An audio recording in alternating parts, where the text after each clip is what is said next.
Publicly traded companies called on President Trump, or they called him a risk factor, in fact, in more than 700 official filings. That's more than triple the number of times the firm cited Barack Obama over his first 100 days in office. Come on in, John Allison, former president of Cato Institute. What do you make of that statistic?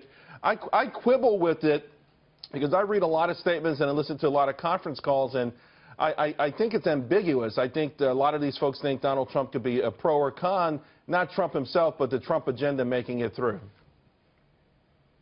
Yeah, I would very much agree with that. You know, it's a totally different context. When Obama came in, we had a financial crisis, and that's what people were writing about in their 10Ks, et cetera. And in addition, since Obama came in, the SEC has tightened its regulations radically, so people just put more stuff in their reports. The page numbers have gone up. And, you know, when I talk to business leaders, they all were a little worried when Trump came in, and they're all worried in some ways now. But you can see in the stock market and also in just general confidence in the business community that they're more optimistic than they were, and it's probably much more optimistic than they would have been if Hillary Clinton had been elected.